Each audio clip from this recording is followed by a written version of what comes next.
21 Maxwell here, and welcome to the last edition of the Parfect journey for this season, where we have our season-defining game, the second leg against St Mirren. Can we hold out and remain an SPL club? Hopefully we're 2-1 up from that first leg in the last episode. Today's all about closing that out. Not a lot has changed at all. In fact, the only thing that's different from the last game is that Dembele will replace McDonald, as I said, and McDonald drops to the bench instead of Paulo Fuente. Everything else is the same, defensive, 4-2-3-1. Without further ado, let's crack straight into it. So 2-5 on favourites, that's good. Bookies fan says, but can we just make sure we get the job done? And it looks like their team is pretty much the same. In fact, the only change I can see is potentially one at the back, either Cote in, and Lewis Morgan playing on the left-hand side instead of Rafa De Vita, but they remain playing with that 4-4-2. So the main thing is just don't lose here. A draw's fine. Victory's ideal. It makes it a lot more relaxing if we can get the victory. A defeat by 1 goal means extra time, and a defeat by more is elimination. So Campello pinned out, and it's a great save from Vickers right at the start. That would have been a great chance to kill the game off early. Grillo looks for Bruno Wilson. Dembele. Grillo. Dembele. I don't know if next season if we'll keep as many loans from Palermo. They were kind of last minute buys, but they've certainly done the job here. Or last minute loans, sorry. But it's been nerve wracking this. Really worrying that it had to result to a playoff, but hopefully see enough here. But Lewis Morgan's in. Duffy. That's a great save for Scott Fox. Scott Fox saving our bacon there. McCrory with a chance, and again the goalkeeper has made a few mistakes this season doing the job on this occasion. So it's still a bit nervy. We're having most of the play. Probably just a bit more chances, but very nervy. No real team making the proper breakthrough here. As I say, 1 goal can either change this tie, it can make it perfectly in the balance, or it can kill it for St Mirren. Firmly put it in their favour. But half time is a drab 0-0. We're playing well, but I need to say I'm not happy because I need to make sure this team wins. So no changes at half time. I don't feel really you need to change anything unless you're in a losing position. As I say, it's not horrible at the moment, but it could become a lot worse.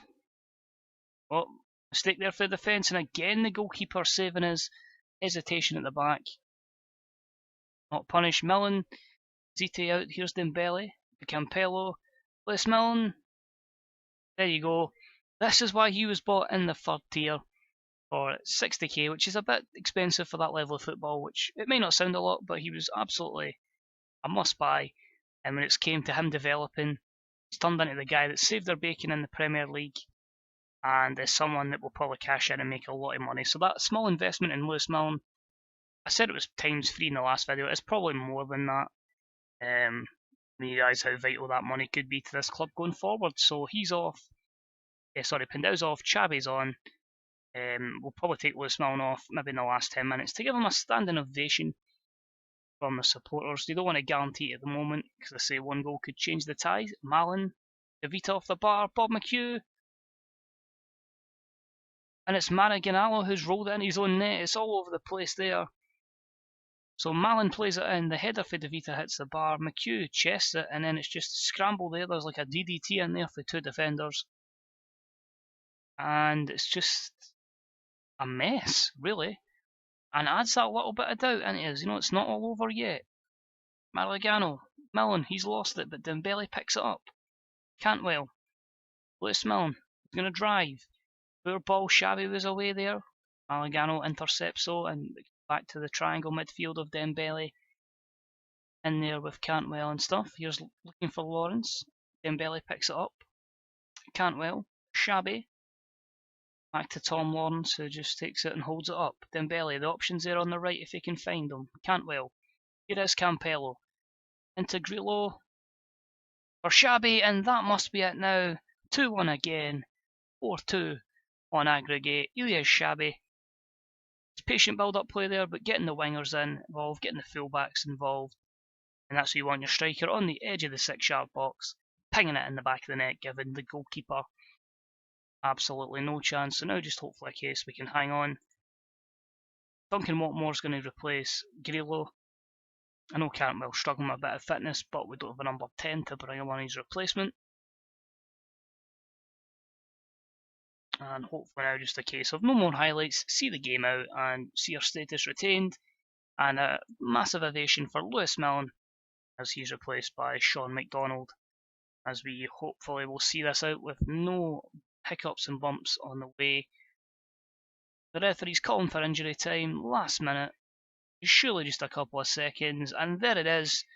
Dunfermline Athletic fans can have a sigh of relief here, as we've managed to win both legs by 2-1, and that sees us as an SPL team next season. So we're playing against the likes of Rangers, Celtic, Hearts and Aberdeen next year. Hopefully the recruitment plan's a lot better this year. We trim the squad, we get more quality rather than potential, and we can push up and hopefully look for a top 6 space. But anyway, it was Campello, who was great. Scott Fox had a good performance as well. He likes Todd Cantwell, maybe clicked on a little bit with a 7.5. But overall, congratulations. I wouldn't say it's the moment that fans dream of and players dream of, but a 2-1 victory here ensures our status in the top flight. So we win the playoff final, only to pay out 60k to the team. As I say, there's a lot of players who are going to be available. Is that even Lewis Vaughan on a free? I mean, that guy, yep, 19 goals he scored at whatever level he was playing at, Championship. That could be someone we look to recruit and bring in as a quick example there. I say we'll probably try and punt a lot of people. The financial situation's 193k. If we can get up a little bit, so we can spend the full budget there, try and get a bit more transfer revenue, and hopefully give ourselves a bit more of a wage budget. So, despite the initial scare, the terrible form, you see there 2 wins in the space of September to December. Woeful. But the main thing is, we are still in this SPL, and we are still going to be a top flight club next season. So let's try and push on top 6. Let's try and push on for Europe and see what happens. So thank you for everyone that's watched it. We're going to stay at Dunfermline, hopefully a proper rebuild job next season, and hopefully we can kick on. So say thanks for watching. If you enjoyed the episode, drop a wee thumbs up. Any comments, any folk you would recommend for what would be season 5 in the series, let me know and I'll see if I can get them signed up and snapped up. As always, I appreciate the support, guys, and hopefully we can get you the League Championship. It did take me a while at Motherwell, but hopefully we can sort something out with Dunfermline. So thanks again, guys. Appreciate it. I'll speak to you all next season. Bye-bye.